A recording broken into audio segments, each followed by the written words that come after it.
Dear students, in this lecture we will be talking about one of the chapters in the fourth module of your text, Zeitgeist, Readings on Society and Culture. Now the chapter is titled The Outcast, which is written by Sharankumar Limbale. Now before we move into a detailed discussion of the text, let's get ourselves acquainted with the author, Sharankumar Limbale. Limbale was born in the year 1956. He is a Marathi author, poet, and a literary critic. As he himself describes, I quote, "I am an Akarmashi, half-caste. I am condemned, branded illegitimate." Now, Akarmashi is a Marathi word which means illegitimate child. Limbale was born out of an illegitimate relationship between his mother and an upper caste man. Hence, all his life he suffered this anguish of being an illegitimate, and it was for this reason that he chose Akarmashi as the title for his life story. He has been committedly working towards the upliftment of the Dalit people. Once when asked about Dalit writings, Limbale said, I quote, "For me and for other Dalit writers, writing is a form of rebellion. Our protest is both on the streets and on paper. My words are my weapons." I unquote. Limbale has written more than 40 books, but he is best known for two works. One is his critical work, which is titled Towards an Aesthetics of Dalit Literature, which is published in the year 2004 and is considered as a seminal work in Dalit criticism. And the other one is his autobiographical novel, Akarmashi, which we are talking about, which is published in 1984, and it was written in the Mahar dialect of Marathi language. It was translated as The Outcast into English by Santosh Bhumkar in 2003 and into several other Indian languages including Malayalam, Hindi and Tamil. The present chapter is an extract from the text The Outcast, and it is noted for its employment of pathos and for its anger-filled narration of an incident of caste discrimination and humiliation that the Dalit children faced during their school life. The Outcast reflects the plight of a particular oppressed class, the Mahars, the way they lived about half a century back, and the kind of poor, deprived and discriminated life the young people, including Limbale, lived. A combination of rebellion against social injustice and the dream of a life of dignity for the oppressed masses, that this chapter gives a realistic picture of the darker side of Indian society. Now, the present chapter aims at analyzing how the writer has made use of his own life experiences to resist the caste system and to trace the atrocities which made him stand against the system.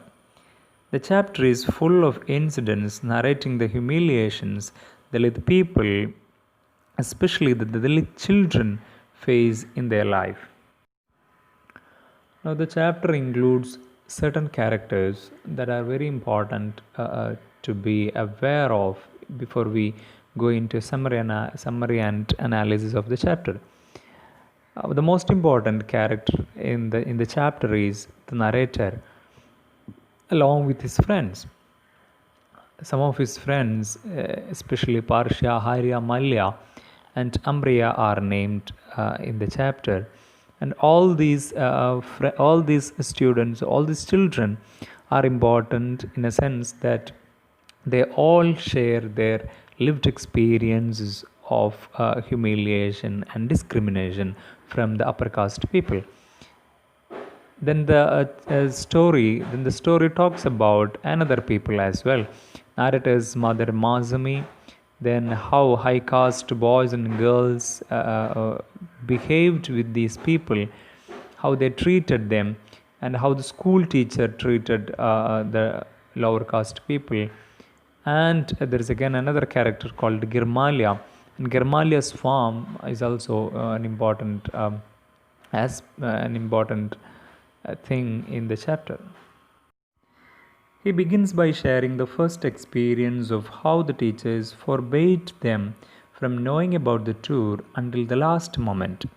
Students like Parsha had a tough time going to the picnic since his mom came and lashed his back, asking him to return to the field in order to assist his father in his works. Limbale, about the initial feelings he had about the picnic, says, I quote, "It felt strange to be moving with all the teachers, boys and girls, in a single group. Women, gathering dry dung cakes, watched us admiringly. We were excited. Harya, who was grazing cattle along the banks of the stream, looked restless. His father had asked his father had taken him away from school and put him to work grazing cattle. Harya was employed on Germalia's farm." Two things are very important in this passage. The first thing is that Limbale's initial feeling as a child about being in a single group with other caste students. So he felt it very strange that it was the first time he has to sit in a single bus, including the Brahmins and the upper caste people. Now the second thing is that his own friend Harya's case.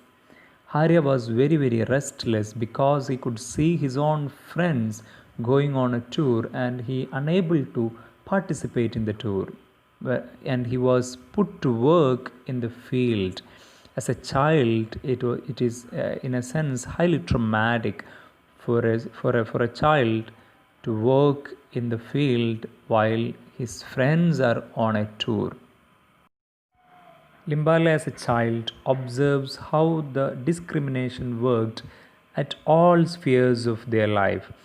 While they were on tour, these students played games, and it was very interesting to note that they had different games for each caste. I quote, "We played one kind of game while the high caste village boys played another. Two games were played separately, like two separate whirlwinds. Play over, we settled down to eat.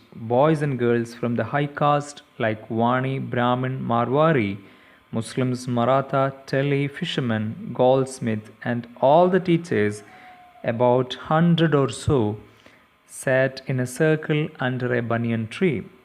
We, the Mahar boys and girls, were asked to sit under another tree.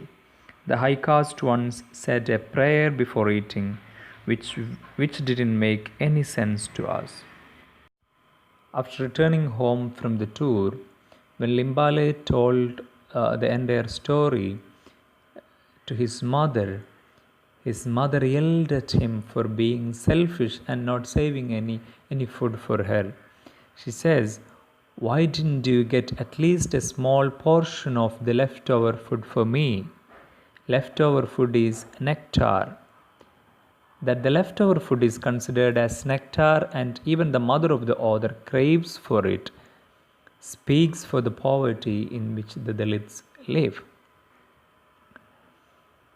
In Dalit lives, food is scarce, and anything that they can get to eat other than the stale bakri is considered a luxury.